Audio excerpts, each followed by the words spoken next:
Where is it? Framing, blocking, editing, and sound design are some of the elements that make this scene a masterclass in how to unsettle the audience. So today we will discuss why this scene is so disturbing. But first, a bit of context. At this point, Walter has lost all his allies. Gus hates him and doesn't want him to cook for him anymore. And he's not on his best terms with Jussie, who, on top of that, demonstrated that he can cook without Walter, implying that Walter is completely dispensable. In other words, his life is worth nothing to Gus. To make matters worse, Hank is about to discover the meth lab, and Skylar gave all their money to Tud. So the main idea of this episode is that Walter's life is at a critical point, in danger. The idea of being close to his possible death is repeated over and over throughout the episode. It's no coincidence that its name is Crawl Space. That is to say, a sort of limbo between reality and the underworld. A narrow space between life and death, which is where he finds himself. Let Mr. White go. Pay him off, or fire him. Don't kill him. Get the hell out of my house. Come on. Oh, come on, hey. Walter turns to Jesse for help, but Jesse slams the door on him, and Taurus electrocutes him to kidnap him and bring him to Gus in the desert. We're set up for a classic narco execution scene. But instead, I will kill your wife. I will kill your son. I will kill your infant daughter. it's a warning to Walter and his family.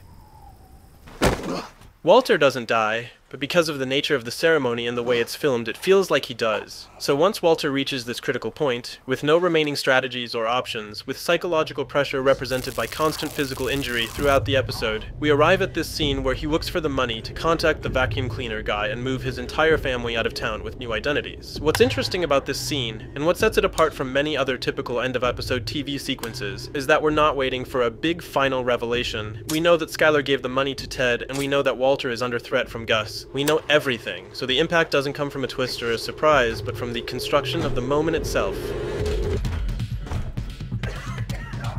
The construction begins with a frantic camera that precisely emphasizes Walter's urgency. The color palette is managed in brown tones, tones that are reminiscent of dirt, and the dirt in this scene is a key element.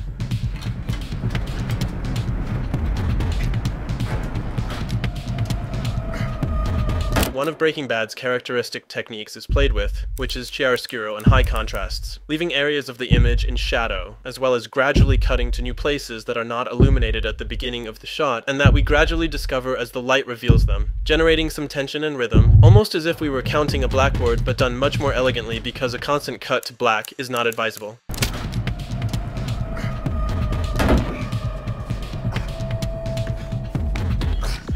Now we delve into the interesting part, the crawl space, where several aspects of photography and product design add a more potent charge to the scene. First, the obvious. Walter is in a confined, claustrophobic space, enclosed by lines, columns, and boards in every direction. Then, there are several elements in the art direction that add a sense of claustrophobia, and above all, the feeling of being in an underground tomb. This is mainly due to the cobwebs. What is certain is that Walter crawls like a dead man. The image is not entirely clear.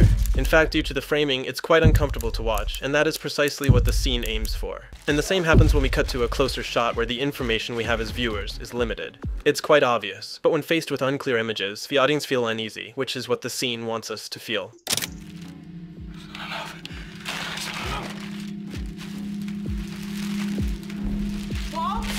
Down here! When Skylar appears in the scene through off-screen sound, Walter is a dark silhouette, adding some drama and uncertainties, and it remains so until we cut to this shot.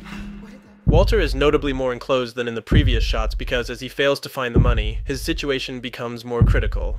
What did that phone call mean? On the other hand, Skylar's counter shot is also strange and generates some instability in us due to the very marked diagonal lines that make it up, an unbalanced composition, and the unnatural angle.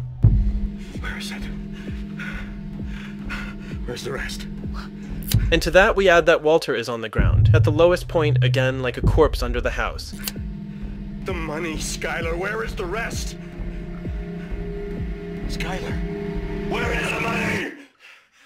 In addition, the dialogue between the two is disordered because they both interrogate each other simultaneously, adding more chaos to the atmosphere.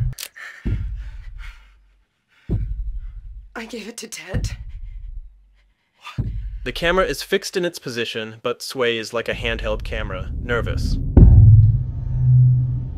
And the sound also plays its part, establishing a rhythm that generates suspense and that picks up and highlights one of the most important elements of the situation. Time, which is precisely what Walter is running out of. You did what? Walt, I had to. For us, for the family.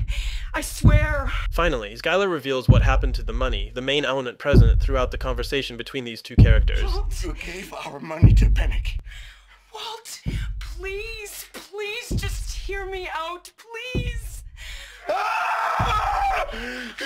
And then we see Walter now, as we would naturally see him in the position he's lying in, on the floor. For a moment, we leave these shots with strange camera positions and return to a more down-to-earth one, which distances us from the chaotic dialogue and places us for a few moments in reality, which is harsh because it's where we'll see the consequences of this scene.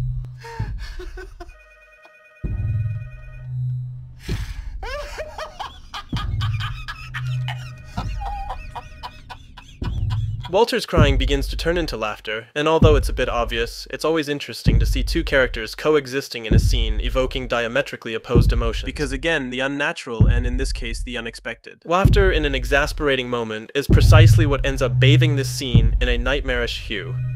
Ultimately, another element is introduced to the auditory dimension: the telephone. In terms of sound design, we can discern multiple components at this point: laughter, the pulse, and the extra diegetic elements, and a phone that adds the sense of urgency and the expectation of what it could be. A threat? A warning? Someone who accidentally hit Walter Jr.? 1,000 possibilities race through our minds and those of the characters. Skylar? The phone comes into focus on screen, while everything else blurs out of focus with shallow depth of field. This not only draws our attention to the phone, but also creates an atmosphere of uncertainty and insecurity, with Skylar's figure moving unsteadily in the background. It's happening again. The DEA called. They got some temperament informant that the cartel, they want to kill Hank. Fortunately, we learn that the situation is serious, but not too serious. Marie is calling to say that Hank has been threatened. This is something we already knew, but it adds to the chaos that is slowly taking over the house. Not because it surprises us, but because of how it affects the characters. They're sending agents to our house right now. Skylar moves slowly, as if she is walking on thin ice, and the camera follows her movements, unsteady and unstable, as if it's reconsidering every step. When is this going to end? Marie, I'm here. She reaches for the phone, trying to take control of the situation and reassure her sister, but also herself. Meanwhile, in the background, we hear Walter's laughter, growing louder and more insistent, as if it were a response to Skylar's attempts to keep things under control. I'm here. Tell me exactly what happened. Skylar exits the shot as if she has managed to escape from this nightmarish cloud that invaded the house, and brings some serenity to the situation. And we would like to go with her, but the camera makes a move, panning to the door, returning us again to the unstable. Exactly what happened.